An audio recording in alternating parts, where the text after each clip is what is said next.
Welcome to the Birds and the Bees podcast. This is Braxton Dutson. That's the key. People aren't talking about it.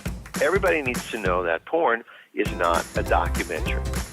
It's not like if we don't talk to kids about sex and sexuality, they're not going to hear about it. They're just not going to hear about it from us. They have tons of questions, they just don't know how to ask them.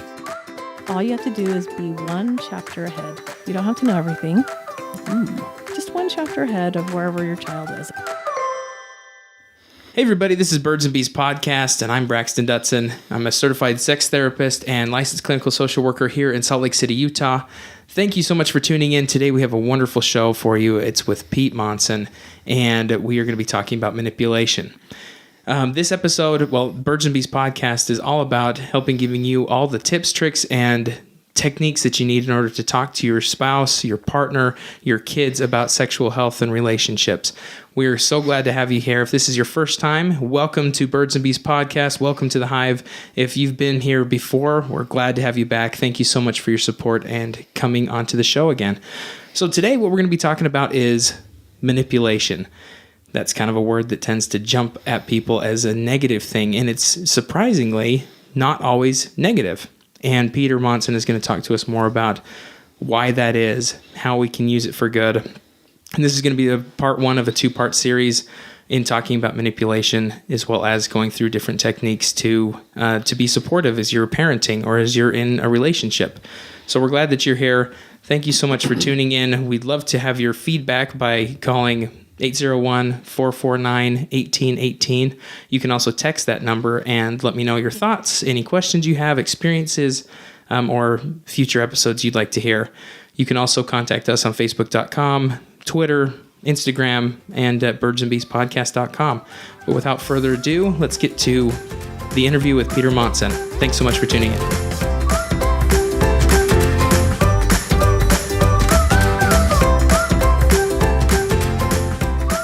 So a little bit about my background. I was a U.S. Army interrogator and Chinese linguist, also a military source operator. That's how I started out my career. Always loved language, always loved the choices people have made. So I got a bachelor's in economics, one in Chinese. Wow. Also a master's in public administration, because I think more than anything, how we interact with our community is a huge indicator of the choices that we make. So did you get to use or choose the language that you were going to go into? Kind of. So I grew up reading the Greek and Latin classics in my household. If we want to go into therapy, I had daddy issues, was trying to impress my dad, never worked. But I learned a couple languages. So not a complete loss. I used to be in the LDS religion. I did an LDS mission to Germany. So I learned German, came back. You get a battery aptitude test for languages. They place you in a different category, and I was fortunate enough to get the highest category, which is the hardest languages. And so I figured at the time that I would work from the top down. Start off with Chinese. So I started off with Chinese. It was fantastic. I had great people that I worked with, taught by native speakers. I mean, it was just a fantastic opportunity. Wow. Yeah. Sounds phenomenal. Was it Cantonese, Mandarin? Mandarin. Yep. So read. Holy cow. Read, write, speak, whole thing. It's funny. The school's in Monterey, California. Mm-hmm. And every time you tell somebody oh, I was stationed in Monterey for a couple of years, they're like, oh, that'd be so fun.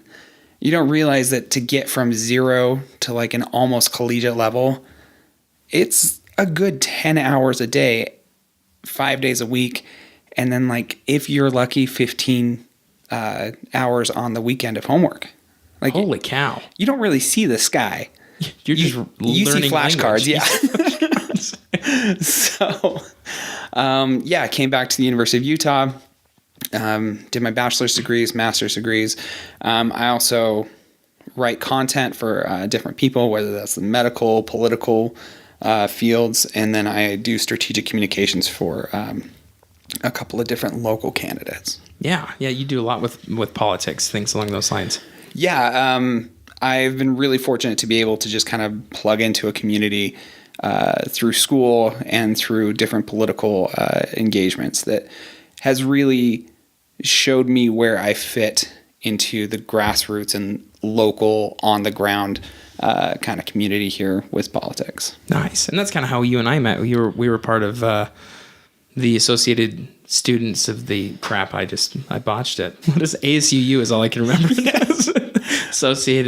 Associated Students, I can't remember. Of the University of Utah. It was University of Utah, student-based, like, government. Yeah, there you go. The student government at the University of Utah. I was the I was a student advocate. That's who I was. I was the director of student advocacy, and you were over non-traditional students. So basically, anybody who didn't do the normal walk out of high school, then walk straight into college as a teenager / 20-year-old. Yeah. And go 4 years and live on campus. Yeah. We did all our work together, and yeah. I know you've been all over the place when it comes to the campaigns and helping, and it's cool. You know, it is cool, but it's kind of like when you see everybody else taking that straight line to a career, and yours ends up like doing U-turns and going over mountains, and you're just like, ugh. But at the same time, it gave me a lot of opportunity to change the way I saw things, gave me a lot of opportunity to change the way I talk to people, and to kind of see where my own bias, whether that's with different gender identities, whether that's with race, religion, when you have to sit down with someone to accomplish a goal, and that someone is not, their background looks nothing like your background, you're always going to have an opportunity to learn. Yeah. And so I was mentored by fantastic people, just really taken under some people's wings when I knew it was hard for them to even have the patience to explain to me why my bias was getting in the way of my learning. And that's a gift. I mean, that's somebody taking that time. It really is a gift. Definitely.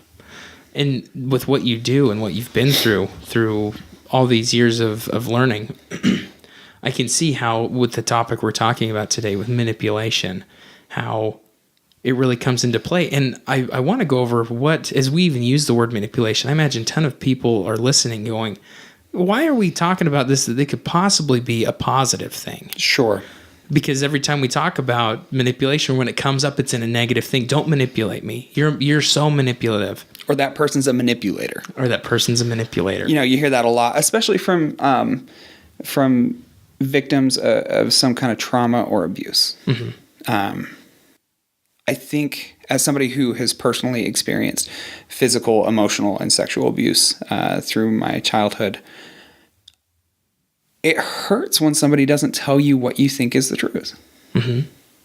And I think that's probably a good place to start is, what is truth? Very good question. The truth is there is no binary truth. And a lot of religions will tell us that there is good, there is evil. It is either 1 or 0. And I respect that people have that belief. However, when dealing with human interaction, the truth is that each person thinks that they know the truth. And it's like trying to take a perfect beam of light and shine it through something without saying that object you just shined it through didn't filter it, didn't mix it up, didn't make a fractal of this beam of light.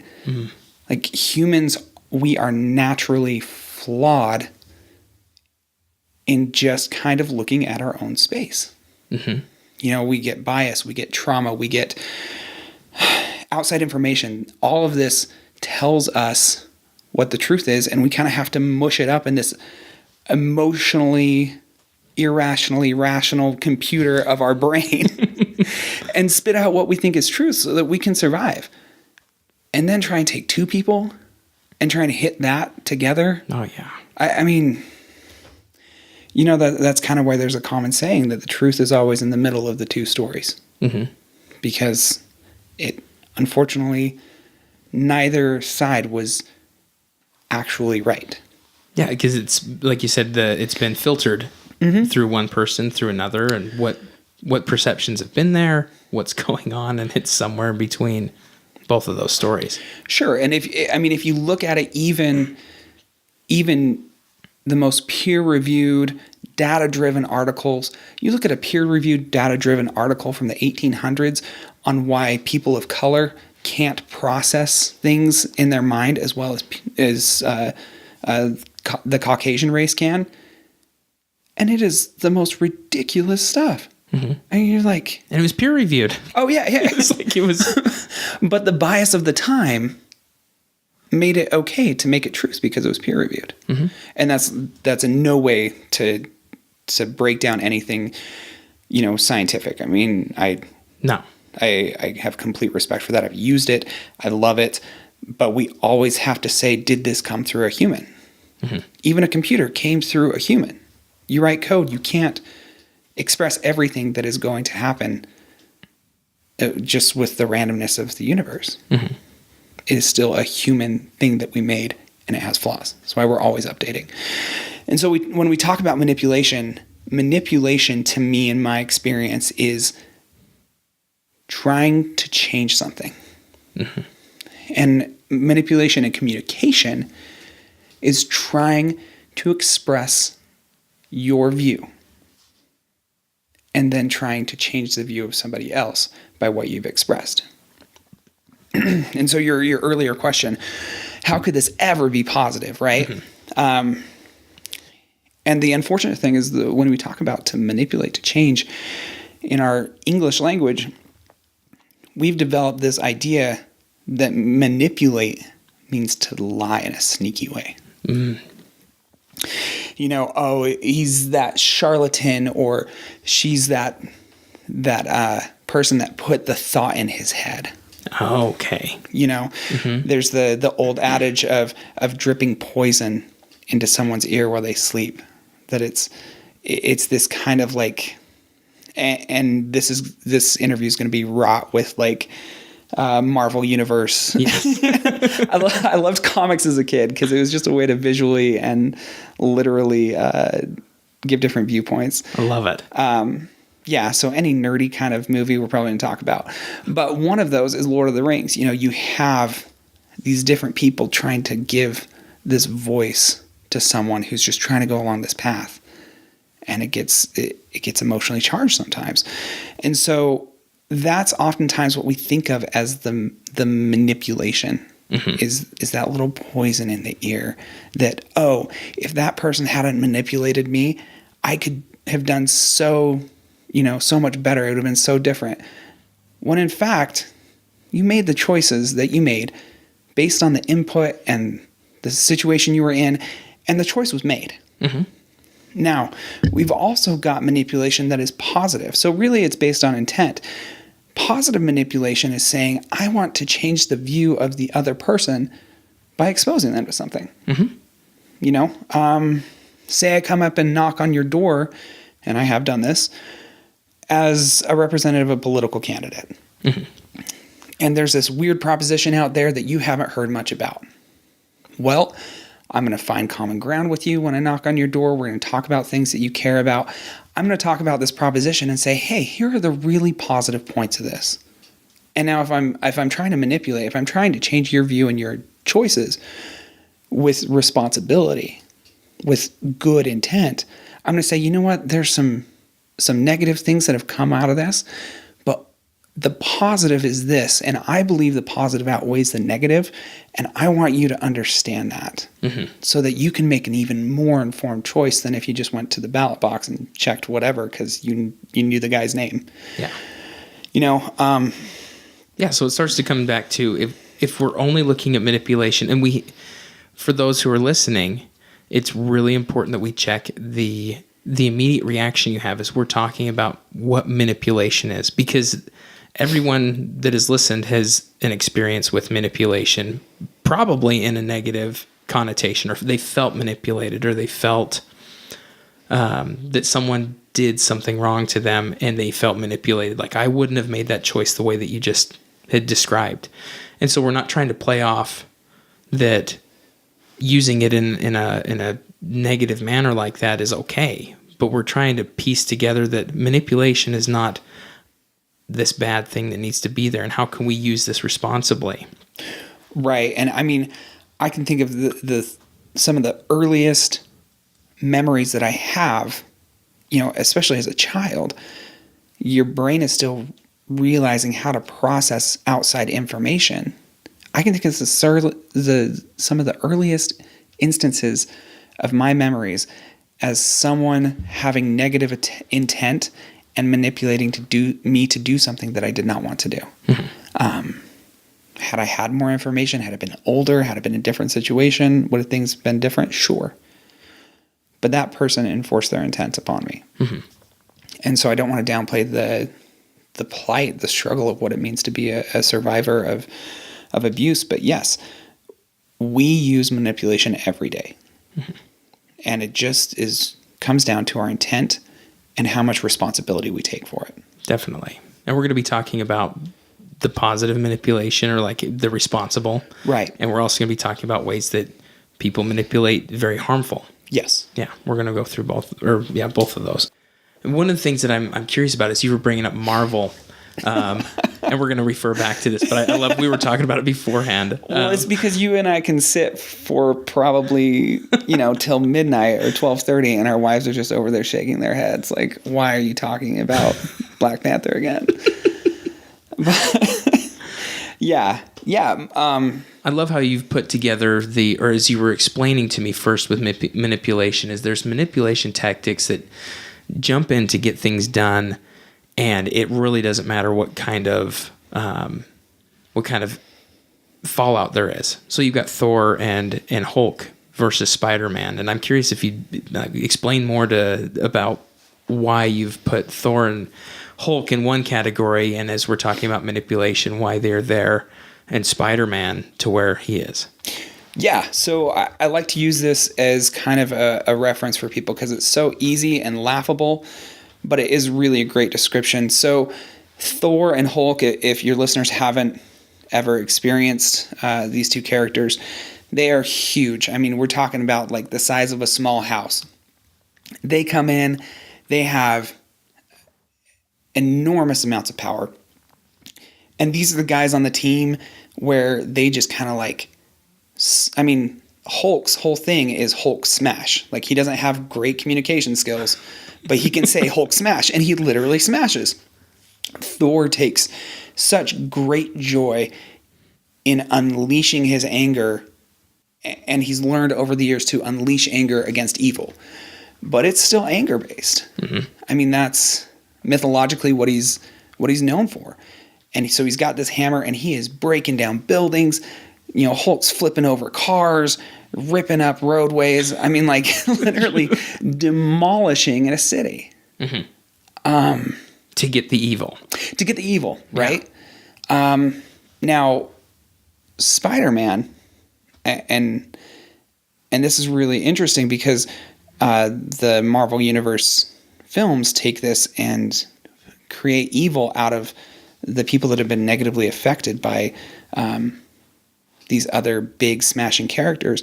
Spider-Man has, in one of the newer films, an adversary whose life was completely affected by the damage that heroes had done to these buildings.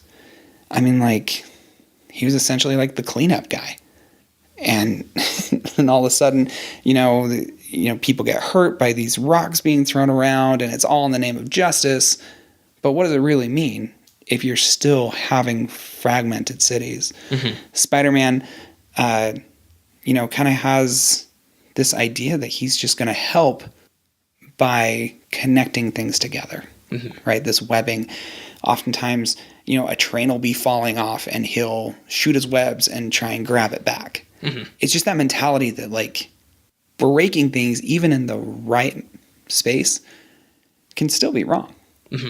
While as trying to keep things together, while much harder, maybe not as effective, maybe you don't get the bad guy, right away, you still keep your city, the thing you're defending, together. So when we talk about manipulation, when manipulation is done with negative intent, it's oftentimes to just get to a goal, and you don't care about the extenuating circumstances or the consequences of what you're doing. You're just getting to a goal. When you talk about manipulation with a positive aspect, you're trying to bring things together. That is the goal. And you can shift how things are brought together. You can make it, more in your favor or more in someone else's favor. But in the end, you're bringing things together. Yeah. Yeah, I wanted you to explain that because I thought it was a beautiful way of portraying how manipulation can be used. They're both going for goals, but one is quite destructive. And really, in the end, when you have your goal or you've achieved whatever it is, what's the fallout behind it? Well, and that's the funny thing is because in the films, you don't really think about, okay, well, who comes in and cleans up? You just broke half a city. Who's going to get the contracts to be able to build the building again? How's this going to affect traffic? How's this going to affect, the local infrastructure? You don't have to think about that because it's, yay, we got the bad guy. Well, but did you do more harm than good? And that's something that when you're talking about manipulation, especially parents talking to their kids, it might be so much harder and requires so much patience when you're talking to a child, to actually go through the why of what you're doing. But little by little, they're going to get that. And it's going to keep some of the trauma, some of the problems that would have arisen anyway, away. And the price was your patience. The price may have been your suffering. But by doing it in the least harmful way, you staved off some of those issues that a child and all of us deal with as an adult when we look back and we say, but why wouldn't you have just explained it to me? I could have got it. But it's like, no, I just needed the child to be quiet right then. Yeah. And so I used a manipulation tactic of giving the child candy. Well, yeah, yay, the child was quiet. But is the child healthy? Is the child gaining a positive relationship with food? Things like this that we just don't think about. That we're not thinking about. Yeah. What might be, we were talking a little bit about I'm curious about manipulation and empathy. How are we using manipulation with empathy to obtain the goal that we want? And is that more of a positive technique, or is that something that can cause some problems? So, it's, like we've said, it's never binary. So yeah, whenever you open your mouth and talk to somebody, or you write something down and you talk to somebody, everyone's going to receive it differently. And especially in this age where we have kind of more of a window into people's lives that you can put something on Facebook and it's immediately there. You may have been trying to be so conscious of what you were saying, but because you lacked the empathy for people's situations out there that you don't even know about, does that change the way that you're going to frame your messaging? So when we manipulate the way that we speak or the way we communicate, doing it with the most empathy, I have found from my personal experience, makes it the most reachable. Okay. So if I am trying to say, I hate tomatoes, hate them. Nobody should eat tomatoes. We need a national strike against tomatoes. Am I considering the person who farms tomatoes? Am I considering the person who's using tomatoes, and granted this is just hypothetical, but as medicine? Am I talking to the person who had a really, positive experience with tomatoes and hasn't checked them out for a long time? How is my messaging actually hitting the audience that I'm going for? And then what, if I'm going to manipulate this, instead of that, maybe I say, hey, my experience with tomatoes have been so negative. And this is why. This is what I've experienced. Please, next time you go to buy a tomato, think about this experience that I've had. And that's direct messaging to that person going to buy a tomato, and they really will think about, your terrible experience with tomatoes. So empathy is huge. It plays into when you're manipulating how you touch somebody, and by touch, I mean the messaging, how the messaging hits them versus, for the positive versus I didn't think, I didn't care, I just got my message out there. So let's take this into a couple working together. You've got a partnership. One person really wants to get their message across to their partner that something's hurt them, or that I think some of the ones that come up the most are maybe a person wants to have sex and they feel like, okay, in our relationship, we should be having more sex. Mm-hmm. There's a couple ways to go about it. And as a therapist, I've heard multiple ways on how people do go about this. So using this tomato analogy, or like being able to say, how do we correspond this? What would be maybe a positive way to go about it in recognizing how we can communicate things and how we can get what we would like without doing the Hulk smash thing and causing problems within a relationship, either down the road or immediately causing harm to someone that we really care about? So I think that's a fantastic question and a great situation to use it in. However, I'd like to take a step back, all right, and talk about because I know so many of your listeners, either do therapy or are therapists. I'm not, but I would consider the fact that people are paying the therapist to manipulate them. Yeah, I would 100% agree with that. Right? You, especially as a third party, you can probably see this couple and you can probably like go to the DSM in your mind saying, well, this guy's got this and this guy's got this, and this person suffers from this. I'm going to get from point A to point B and they're going to be healthy. Mm-hmm. But if you do that binary line tactic, you may have missed something, or you may have got them to what you think might be healthy, quote unquote. Yeah. But actually caused, a trauma or some kind of shift that will not be healthy down the road. Mm-hmm. So that being said, I would say the best thing, besides creating a safe space, is realizing that when you tell these two people, share your perspective, being the person in that room, I would say that if I wanted to come to my partner and say, I think we should be having more sex, I would want to clearly state, I think we should be having sex because 1, this is the way I feel. 2, this is the way I perceive you feeling. These are the signs, whatever I've been getting.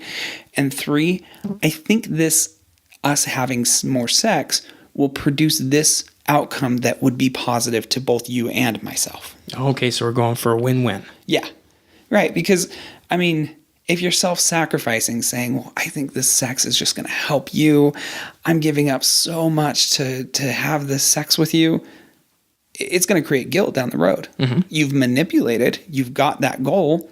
Well, depending on how the partner feels, you may have gotten that goal of, yay, now we have more sex. But now you kind of have this resentment boiling. Like you did that whole, I manipulated the other person to get the goal, but the consequences outside of it were so, it was kind of sad that they happened the way they did. Mm-hmm. So I would definitely, and it always helps to do the win-win, because honestly, in the end, it is a win. You're getting closer together. You've both come to a safe space with a therapist to get how you feel out. Even these little things add up to a great win. Yeah, definitely. And what might be an example of an unhealthy or maybe a more destructive one too? You did give an example of, hey, that I'm giving all to you now versus this is what I would like, and I think this will be great for both of us. It was all for just them. I think the ones that I hear, and maybe if you've got different names for them, let me know the names. But where someone comes in, it's like, you know what, real good relationships have sex 3 to 4 times a week, and we're like, is that the standard? I just want to know. Like, no, I think that's what I've heard from Google. I've had a couple of clients come in saying, "Hey, we Googled it, and Google says 2 to 3 times a week," and I was like, you know what, and there's a lot of education I have to give to people. It's like, okay, so 2 to 3 times a week, what does that feel like to both of you? And to one person, it's like, that is so much work. And another one's like, well, it's average for me. And we have to help define what is going to be best for the couple. Right. And I 100% go to, what do you as a couple feel is best? Because if 2 to 3 times a week sounds great to you, wonderful. If it seems like too much, you start creating resentments. If it is not enough, then there's even more resentments, because then we're like, well, great, we just have to be normal. And there's not a normal when it comes to sexual activity. What I find the most is it ebbs and flows. Sure. We go to work and we have a whole bunch going on, and there's not a lot of sex happening. Or toddlers. And kids. There's so many different aspects of it that to Google it and have Google pop up like 2 to 4 times a week. Thanks for asking. Yeah. Then it's really tough to, it creates shame. We're not having enough, or it creates like this, wow, we're doing really good. But if we ever drop below that, which as we age, sex changes. And Sure. yeah. And sex is also not just when it comes to your penis or your vulva, that those two are interacting, or that you're interacting with another partner's genitals. It's how are we feeling connection, and how are we meeting on an intimate level? Right. And that's the fun thing about thinking about manipulation, is you always have to back up.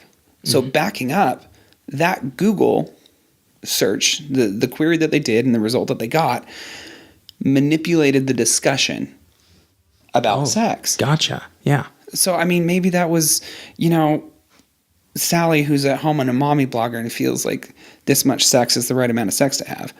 Or maybe it's somebody who did an internationally peer-reviewed dissertation on how much sex the average couple has and feels healthy about it. You don't know. Either way, that information came in, and they started asking, well, what should? What must I? What does this look like? Things like this. And so this is why so many people are saying, well, there's just this information overload. Yeah. It's an information overload when you let it be. And so I think you like you said, the education is great. However, when people start doing things to manipulate their partner, maybe partner A wants more sex. Mm-hmm. Partner B says, no, I'm comfortable with 2 to 3 times. Partner A is like 5 to 7. Mm-hmm. When partner A says things like, well, don't you just love me? Is it something I'm doing? Or how about, if you really cared about our relationship, then you meet me at my end. Mm-hmm. Because I'm trying to show you more love. I'm trying, it's this just pulling and pulling at the emotional strings until you find one that sticks. Uh-huh. And that was one thing with interrogation, is just going through seeing, well, do we go with love of family? Do we go with love of self, love of country? Do we go with hate of country, hate of self? These different things. Mm-hmm. And it's like, you can extrapolate that to anything. If we did hate of self, partner A would say, well, yeah, you're just not doing this because of how you feel about yourself. Your self-image is so off. Like, you need to do this in order to feel good. Wow. And unfortunately, I've seen couples who have done that. Mm-hmm. Just personal friends, family, acquaintances, where one gets the other to do something, where person A gets person B to do something simply by playing off, the things they don't like about themselves. Mm-hmm. Knowing that that's not a sore spot, but also a weak point of, I don't feel comfortable about me. Mm-hmm. And if we can play off of your uncomfortability, I can get what I would like. I had one friend that I know who it was a heterosexual couple, and the man would constantly get on the woman and use the fact that she's very tiny. Mm-hmm. She didn't have a lot of what she felt were ample curves on her body. And so he'd be like, well, if you just did this, you'd feel better. Mm-hmm. If you just did this. And they were always things that he wanted. Okay. Right? Like, oh, well, if you just put some makeup on, you'd be fine. Uh-huh. Because he wanted her to wear makeup. Exactly. And so it's just, and sometimes as partnerships, we get to learn really quickly and really deeply what the other person is secure and insecure about. Oh, yeah. And you can use that. That's that vulnerability. Exactly. Yeah. And the vulnerability does open you up to being able to be manipulated like exactly. that. Yeah, I had one person that I served in the military with, and this guy, very soft-spoken, very, just reserved person, and it was as if he was not susceptible to any kind of interrogation tactic. Mm-hmm. He was just really confident in who he was. And so if you went in there and tried to say, oh, well, you should do what we want because,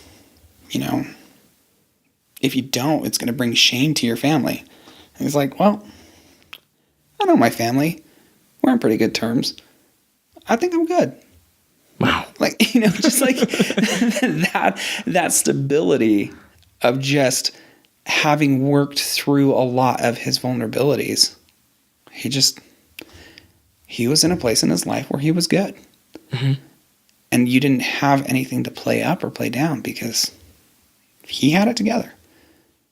And I think that's kind of where we're all working from is trying to get to that centered point of, yeah, I'm really confident in my choices. I'm confident in who I am. Mm-hmm. And I'm going to choose how my life goes. I'm not going to be manipulated by anybody else. Mm-hmm. Because you're confident in who you are. Yeah. And it seems like a lot of us try to avoid showing those because we are afraid of maybe acceptance if someone really did know that we do feel uncomfortable in our body, or if someone were to say, like, you look this way. And you're like, oh, I know I do, and I don't want to look that way, and don't see me like that. Yeah. I mean, even when I was in the military, I was running like a 12:32 mile. I was the smallest I had ever been. But man, if you came up and you said anything about my weight, I would have just raged. It would have been an emotional trigger because it was an emotional trigger my whole life. Yeah. And then you start to see how people kind of carry themselves. When you're in a crowd, you can kind of see, even if people were trying to hide our vulnerability so often, but you can see that kind of person that's a little bit hunched over, brought in with their arms, their shoulders just kind of sag. And it just kind of, it's what we've stereotyped as a victim look. Mm-hmm. Or if somebody's really pompous and trying to look around and, spread themselves out, but also trying to find people in the crowd who will look at them. It's this need for acceptance. Mm-hmm. And the thing about stereotypes is, while a lot of them are negative or have a negative connotation, a lot of them have a positive too. Mm-hmm. Because it's ways that we've identified over so long of communicating with people. Oh, I can communicate with that person on that level because of the physical cues that they're giving. Mm-hmm. And as you get better and better at it, I mean, some of the people that I worked with, you could go up to them and because they had recognized those cues so often and gotten so good at the micro expressions, man, they knew it was bugging you right away. Really? Yeah. Just right off the bat can read. Well, and then it's like 2 minutes later, they have you sobbing in a corner because they've reached out and touched every one of your vulnerabilities, and it's tough. Mm-hmm. So essentially, going back to the Spiderman thing, with great power comes great responsibility. Yes, thank you, Uncle Ben. Knowing that your partner is being vulnerable with you, and you being vulnerable with your partner, is that intimate trust that people can have with each other, and it can be used for good or for destruction. Right. Well, and think of, the different kind of relationships that we've all been in. We've all been in ones that were just not a good fit. Some that did fit well. The ones that fit well, you're able to share that vulnerability, and the other person goes, I don't have that, but I completely get how that would, make you feel. Mm-hmm. It's that radical empathy of just, I've never been in your shoes. Mm-hmm. But I understand what vulnerability feels like, and thank you for sharing it with me. Using radical, remind me of the word you said, using radical empathy. Empathy, that's what it was, radical empathy. And using radical sympathy rarely works. right? 'Cause then you become the one-upper person, and you're like, you hurt your foot? Yeah, there was this time that I totally dropped a kettlebell on my toe and smushed it. Like, I get how, like, stepping on that Lego must have hurt. Yeah. And you're like, well, I don't even want to talk to this person. Yeah. Now my the sympathy versus empathy. You know, but we do it so often. Yeah. And using that radical empathy can really connect anybody across any barrier. And I think that's where we come back into what you were saying about therapists being paid to manipulate situations. Yeah. I mean, couples come in to see me, couples come in to see therapists, or individuals come in and say, there's an issue here, and I would like your insight. I would like help changing, and I would like to explore whatever's happening here, from abuse all the way to I would like to just change the way that I feel about myself. And that's what we're doing. We're therapists are meant to use this radical empathy. Mm-hmm. It is a therapeutic relationship, meaning that it's not, the client is not there for us and what's going on with us. We are strictly there to be empathetic, supportive, noticing patterns. As we see patterns, question those patterns, bring them up, have them look at parts of their life that they don't want to look at. Right. And say, what do we want to do about this? Well, and that's where the intent comes in. I mean, we've heard the horror stories of therapists that will manipulate clients and, you know, do really unethical things. Yeah. You have in that moment a fantastic responsibility. Mm-hmm. And the therapist that can empathize the fastest and the easiest in that, you know, 1 hour block, unless you have to do notes and it's 45 and whatever, you know. But in that block of time, to be able to take someone they've never met into a safe space, guide them through almost this mirror of themselves and kick it back and have the person go, oh, hey, I discovered this about myself. And the therapist say, okay, well, here's some patterns. How can we change it? I mean, it is the end. It is the epitome of manipulation. Mm-hmm. And it's good. Yeah, it's a positive thing. Yeah, you get out of there, you feel confident, you feel all these things, and it wasn't because you paid money. Mm-hmm. It's because somebody sat down and showed you how to do things better through communication. Definitely. As we're talking about this and I love that that's why therapists have ethics, because ethics, like a law of ethics. I'm not using the word right, but ethical boundaries that they're supposed to be following, because there is a lot of responsibility in this manipulation and this change effort that we're working towards. Sure. How can someone identify that their partner, that their therapist or their kids or a friend, someone is using maybe harmful manipulation techniques against them? How can someone recognize, like, whoa, this is not okay? You know, the funny thing is you see those the posts on Facebook or Instagram, and it's some Pinterest, you know, thing that somebody has written up with the cute little writing in the corner and the person standing by the beach, and it says, nobody can decide how you feel. Today, choose how you feel. Uh-huh. You know, I mean... It's so Pinterest. Stop it. I love Pinterest. I swear, I get caught looking at Pinterest more than anything else. But the thing is that you really do, at the end of the day, you choose what to believe. And that's not to say that's easy. No. Especially when you're brought up with certain core beliefs.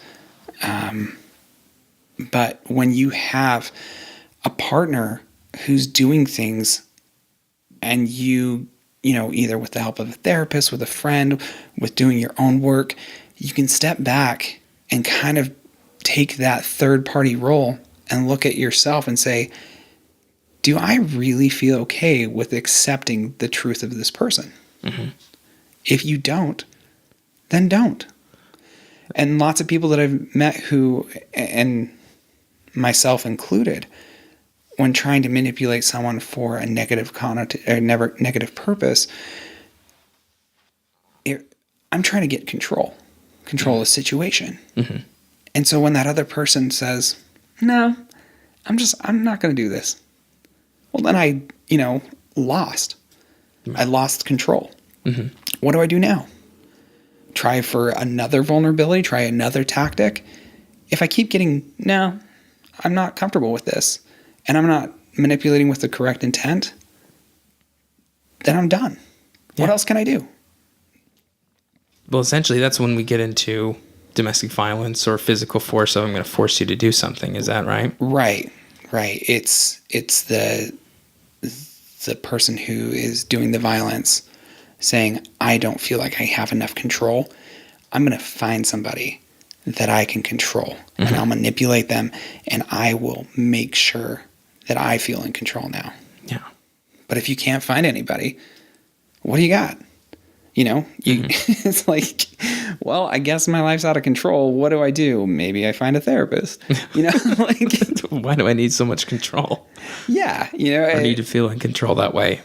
But if you're in a relationship with someone, and this is just me not speaking as a therapist, I would say either use a friend, or oftentimes I would use a mirror and just simply stand there and say, am I okay with this? Or to a friend say, do you think I would be okay with this? Like the person that you know me to be. Right. Because sometimes in that, as we talked before, in a situation you get emotional, you can't think straight, things are triggering you from your past, and you do things that that go against your core beliefs. Yeah. But when you have that mirror, you can say to yourself, is this who I am? Or am I letting that outside influence manipulate how I see the truth of myself? Wow. And I think that comes right back into as we've talked about, or as I've worked with survivors of domestic violence, in losing that control, when someone feels they've lost the control and they resort to physical violence, physical control, locking someone up, things that like now you no longer have power over what's going on because someone has physically constrained you. Right. I mean, first off, we'll acknowledge that's a straight trauma. Yeah. And there's a lot that goes into this, and it's not to say, well, just don't be manipulated anymore. No, that's the last thing. Yeah. Yeah. Yeah. The recognizing that's a huge reason why it takes on average 7 times of someone leaving an abusive relationship, coming back, leaving a relationship, coming back, leaving that same relationship, coming back several times before someone is like, no, I'm not going back to that.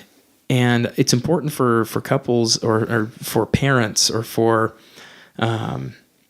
anyone that you know that you feel is in a manipulative, like a negative manipulation and controlling relationship, to know that this change takes time, and it takes awareness. And you as a person where they're working against this negative, destructive manipulation, and you want to come in and start manipulating right back and be like, well, if you really loved us, you'd leave him. Yeah. Or if you really did this, like, look, he hit you last time, and, like a normal person would leave. Right. Those are not helpful ways. They're very stuck on what you want to have happen in the relationship between you and your sister or friend or whatever it may be. To be able to build a bridge and connect, they need to know that there is that connection there. And if they go from one destructive manipulation to another one, even if it's in the name of good, it's a great way to identify that you've got Hulk going through the town and there's a lot of destruction that can happen, and it's just in comparison versus I'm here for you. I see that this isn't who you are, and I want you. I would like this because I think it's going to help you and me. Right. Kind of like what you're saying. Well, and people who are survivors of domestic violence and, sexual assault, rape, these different things, you see so many people who have got to the point where they're stable. They've worked through so much. They are some of the most powerful people I've ever met. They know themselves. And when I've talked to them about, hey, what would you say to yourself back when you were there? And I'd say nothing. I would give a big hug, or I'd say, hey, you're going to get through this. How can I help? But what do you want to do? It's the empowerment. It's the belief of the other person that, yes, it manipulates the situation, but it manipulates them to empower them. Yeah. You are changing the way that they see their own truth. And that is so beautiful. Recently in the news, we've seen so much about sexual assault and different people being accused for it. And it's blame the victim. Mm-hmm. And it's like, why? What is it that you are vulnerable about that you're trying to put on somebody else? How are you trying to manipulate your situation so that you don't have to look at something with inside yourself, or the public doesn't, or the person that's trying to get you into a position doesn't Move the spotlight. Yeah. Yep. And it's that messaging. It's that, well, my child couldn't be sexually assaulted because I'm a good parent. Well, are you trying to look at what the reality of the situation is? Or are you trying to manipulate the messaging so that you even believe I'm so good of a parent that this would never happen? Mm-hmm. It's like, well, how about we look at empowering the child to recognize some of the first things that happen with sexual assault so that they know how to report it. Mm-hmm. Things like this, that when you're trying so hard to push the messaging, going back to Lord of the Rings Gandalf thing, it's often on the road where we're trying to avoid the greatest thing that we find it. Mm-hmm. You're trying to avoid that big thing you feel vulnerable about, and you find it. Yeah.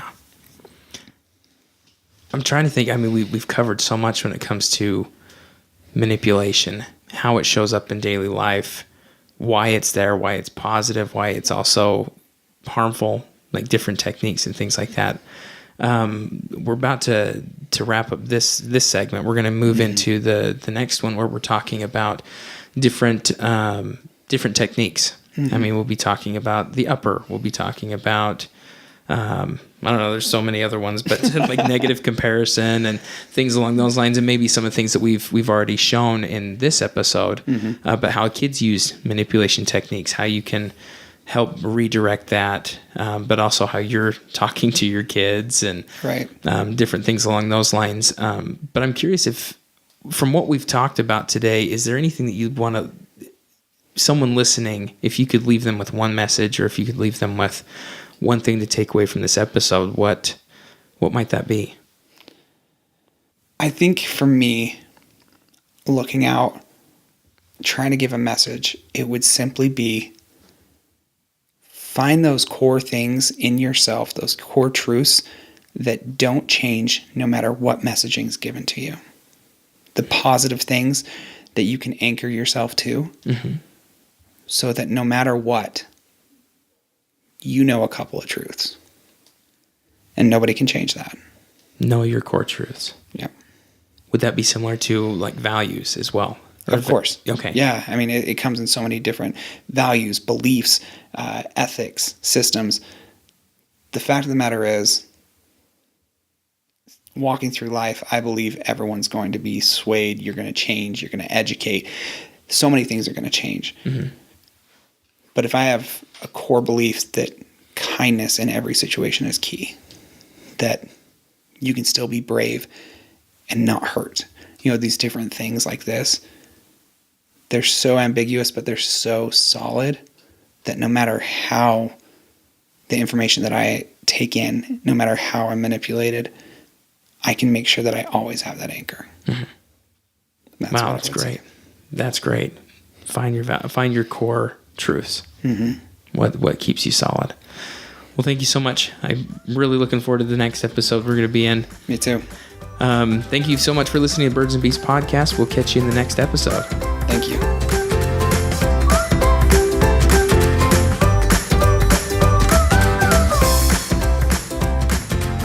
Wasn't that a great interview?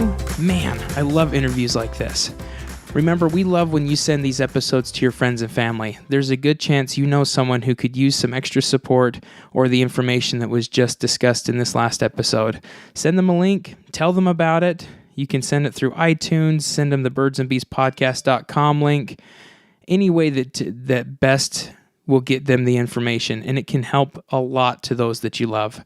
I really appreciate you sharing this. Please consider leaving us a review on iTunes. That helps us immensely with getting this content out.